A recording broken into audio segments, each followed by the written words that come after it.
Welcome to the InfoSec Insider podcast, brought to you by URM, the UK's leading information and cybersecurity specialists. Hi, my name's Annie and I'm here today with Martin Brazier, who's a senior data protection consultant here at URM. Welcome to another episode of InfoSec Insider Talk DP. So Martin and I are going to be talking today about building trust and loyalty through data protection best practice. So Martin, my first question for you is, why is it that customers are now more likely to care about how businesses take care of their data? Well, first of all, there's been exponential advances in digital technologies. So organizations now have the means to store and process vast quantities of data about customers and their behavior.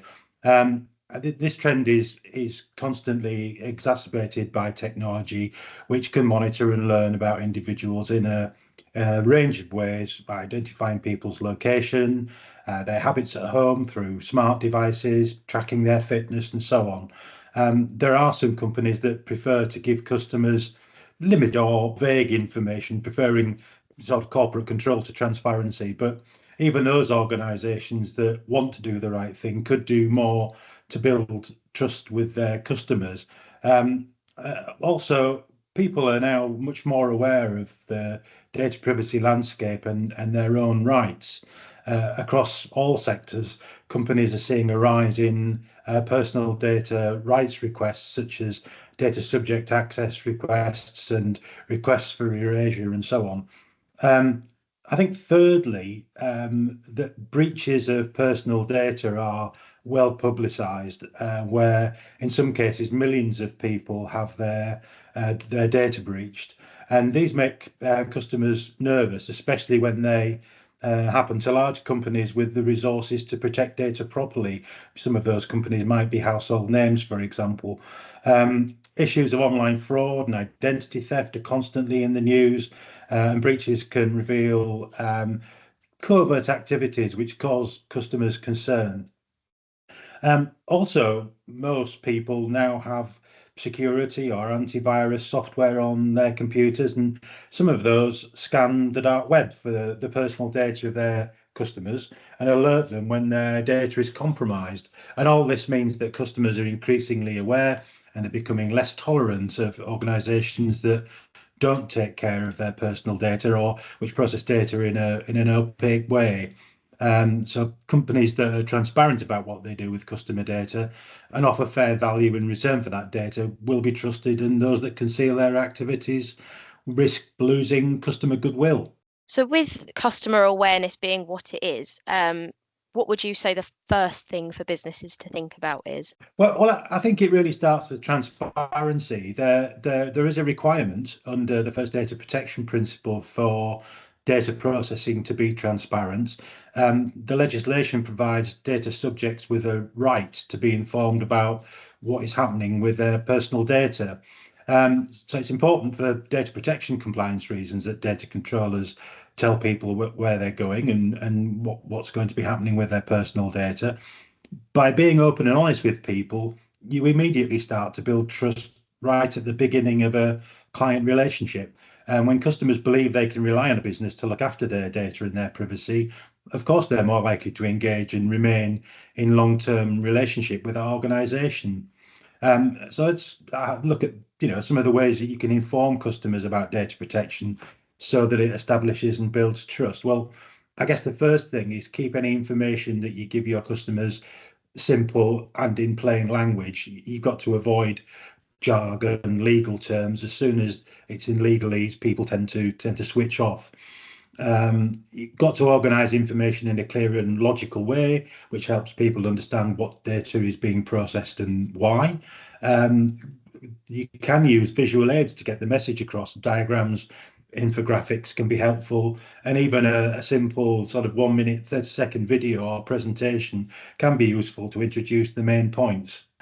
You can think about using tiered information. For example, have a very short one-page document with the main points and data protection pledges on, with links to the complete information should the customer wish to dig a little deeper. Splitting the privacy notice according to the audience will also help ensure that customers only see what is relevant to them. For example, a property company might have a different privacy information targeted at residential tenants or commercial tenants, visitors to retail venues, stakeholders, and people applying for jobs. You should also try and avoid embedding transparency information within terms and conditions. It's clear that not everybody reads terms and conditions, particularly if you're faced with a long and difficult to read document. There is a series of videos on YouTube of somebody reading the terms and conditions for the Amazon Kindle, and it's a series of videos which runs to 9 hours, which tells you why people might not be keen to read such a document.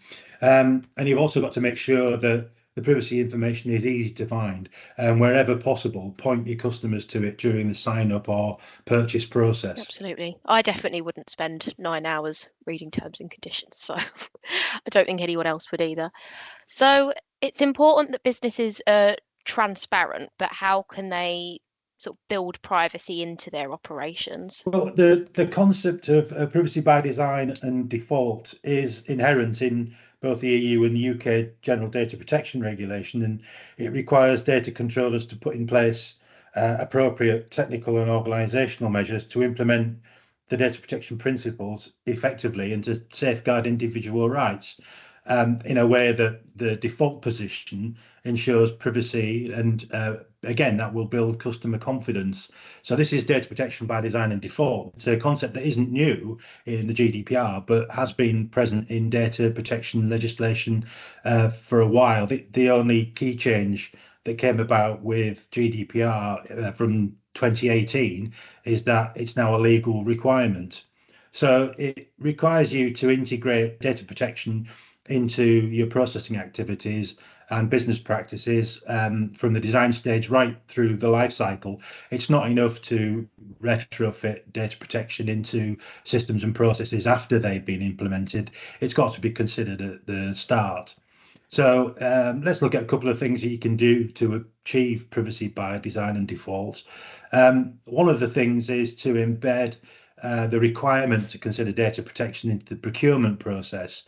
So this ensures that the organisation doesn't purchase software or services that could compromise compliance or privacy, and ensures that data protection is considered as early as possible. If you allow the procurement process for people to go out and just buy things, then you are in a position where you're retrofitting. You should also complete data protection impact assessments, or DPIAs, and whilst they're only mandated for high risk processing, it's a really good idea to use them anyway for any proposals involving personal data. They're quick to complete, they can help prevent important risks from slipping through the net, and they form an important record of the thought and decision processes and the controls that you need to protect personal data. So it helps you to meet the accountability principle as well. And don't forget, if you have a reportable breach, one of the first questions a regulator will ask is, please can I see your DPIA? So it's really handy for you to produce that rather than say, what is a DPIA? It's also useful to develop a corporate culture which encourages the minimum amount of data to be processed, and it stops people collecting data just in case. So therefore that helps you comply with the data minimization principle, and ensuring that corporate culture prevents personal data from being used for other purposes, incompatible purposes, will also help you comply with the purpose limitation principle.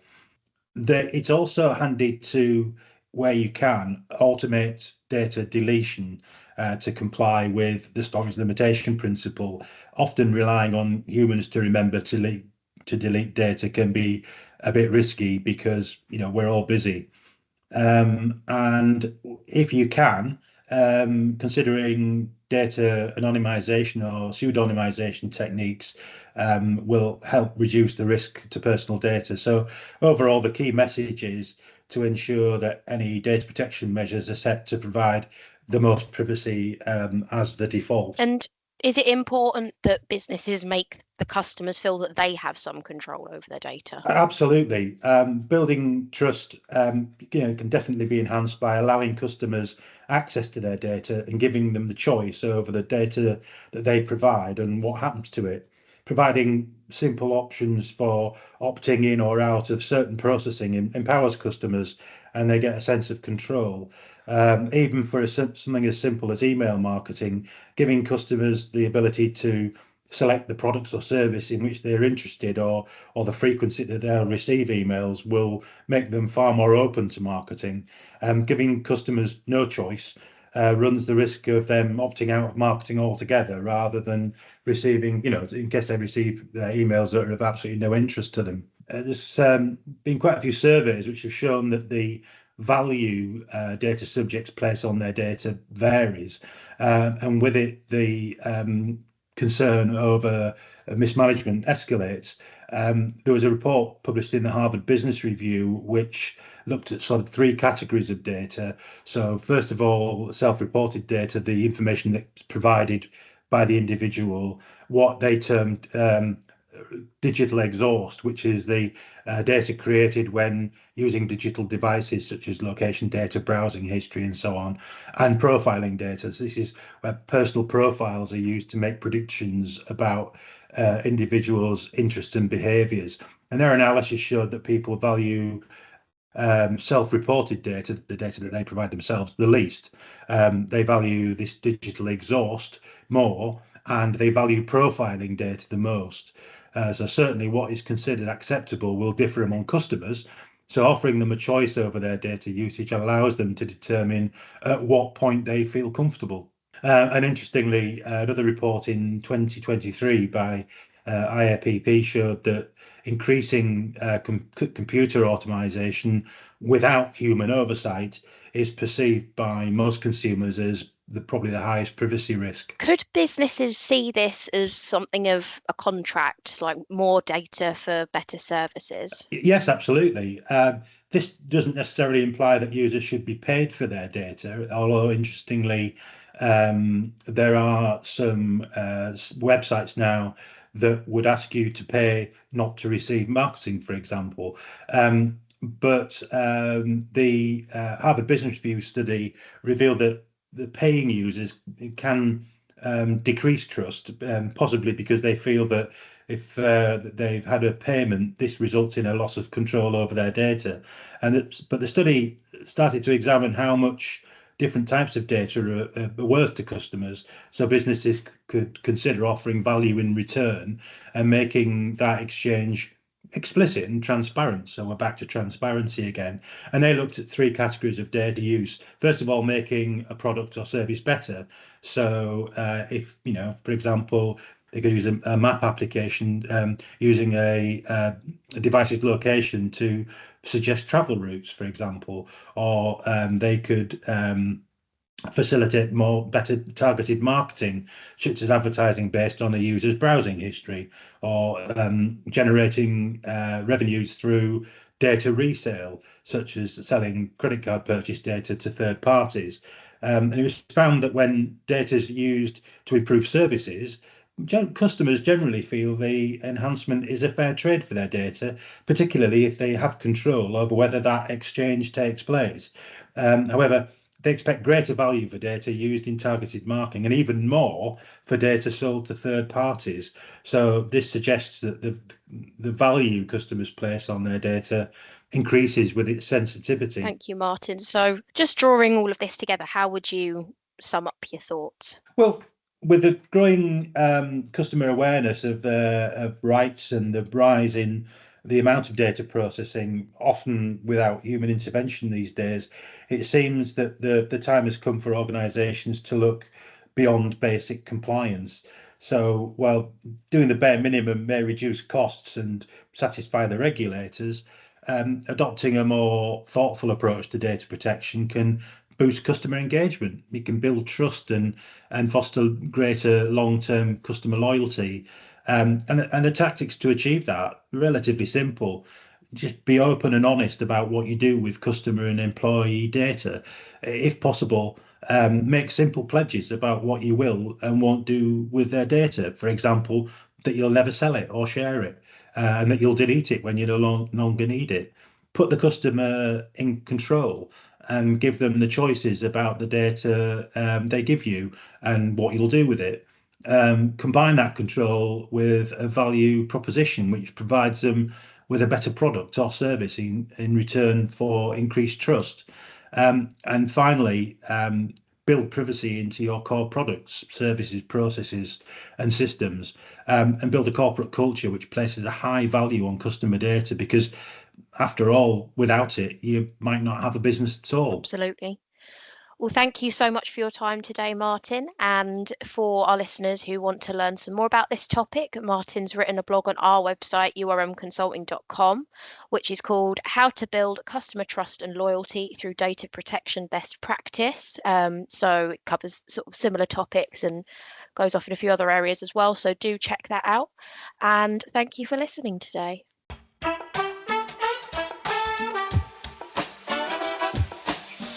If you've enjoyed this podcast, we would really appreciate it if you could spare a moment to leave a rating or review at ratethispodcast.com/InfoSec Insider. To listen to more episodes, you can find us on Spotify, Apple Podcasts, YouTube, and Podbean. Thank you for listening to URM's InfoSec Insider podcast. For more information, visit our website at urmconsulting.com.